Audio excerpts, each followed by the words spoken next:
Senator Cruz. Thank you, Madam Chair. Ms. Sohn, this is your third hearing. That is highly unusual. One of the reasons that you've had three hearings is that in the first hearing, you went through the entire hearing without disclosing the sweetheart settlement concerning low caste. And the entire purpose of the second hearing was when that came to light. You actively misled Ranking Member Wicker when he asked you in writing about the $32 million settlement. You did not correct the record that it was in fact only 2% of that amount, $700,000. You also disclosed at that second hearing that you never notified the White House of this sweetheart deal, even though you signed it literally the day after they announced their intention to nominate you. My question is this: do you think that your failure to disclose the secret deal to this committee and your failure to disclose it to the White House, do you think that reflected poor judgment, yes or no? No, I answered Senator Wicker's question honestly, okay? And I'm on advice of counsel. No, you don't think it was poor judgment? No, I do not, because I was bound by the confidentiality agreement of the settlement. With respect, no, you were not. The confidentiality agreement, section 6.0, prohibited you from communicating with the media or the press. The last I checked, the United States Senate is not the media or the press. You had an obligation to answer this body accurately, and you did not. I would note the White House is not the media or the press, and you told this committee you didn't inform the president of it either.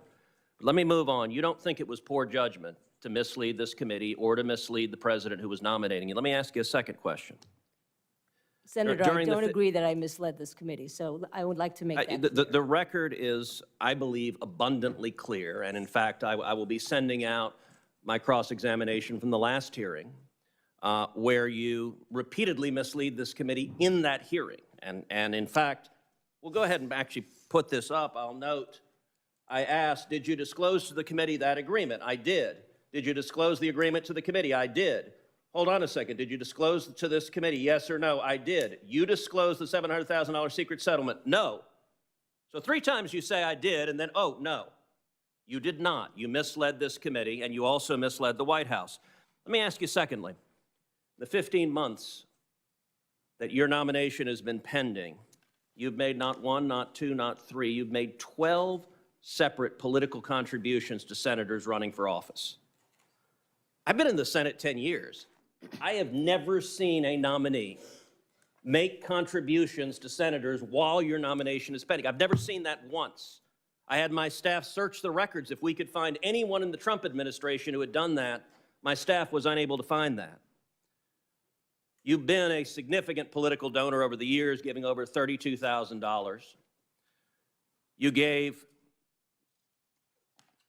Do you believe it was poor judgment to give 12 separate political contributions to Democrat senators while your nomination was pending?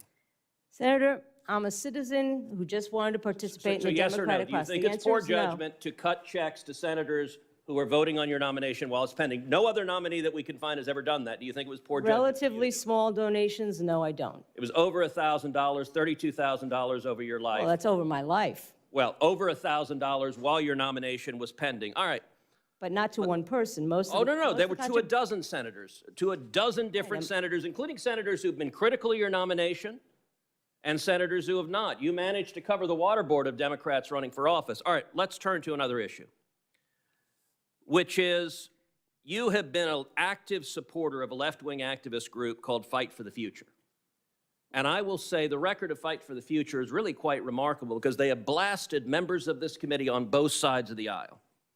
Here's a billboard Fight for the Future put up in West Virginia in 2017 attacking Senator Joe Manchin, a Democrat. The billboard essentially accuses Joe Manchin of being corrupt. Ms. Sohn, do you believe Joe Manchin is corrupt? Absolutely not. You don't? Okay, well, that's interesting. I will point out, in 2017, Fight for the Future also erected similar billboards accusing Senator Tester and Senator Peters of being corrupt, both of whom are members of this committee. I can't recall a nominee who's actively supported efforts to blast members of this committee to run billboards. Senator, may I address that, please? You may. When you say actively, I give every single organization with whom I work on net neutrality, $100 contributions at the end of the year. Ms. Sohn, with Doesn't mean I agree with their respect, tactics. the time is limited, and yes, it does, because after they put up the billboards attacking Manchin, Tester, and Peters as corrupt, afterwards, you sent this tweet. Just made my end-of-year donation to this organization, urging others to do it after they did that. And because the time is limited, I'll note this group also blasted Marsha Blackburn, Dan Sullivan, and Roger Wicker, and astonishingly called for Chairwoman Cantwell to be fired. And after each of those, to be removed from as chairwoman of this committee, after each of those, you supported it. And in fact, I want to turn to the final point, the Roger Wicker one, where this group protested and said, you're buying a senator, and you said you don't support their tactics. I'm going to point out, you tweeted, well done, to this radical group who blasted the former ranking member of this committee and saying that his donors were trying to buy a senator. If they were trying to buy a senator, were you trying to buy senators when you made a dozen contributions? Senator, I did not know, number one, that that was about Senator Wicker. Number two, I was criticizing It says Senator Roger Wicker right there. Okay, well- That is literally what you retweeted was his name. That's fine, but I was actually criticizing the donors and not criticizing the senator. Senator Markey.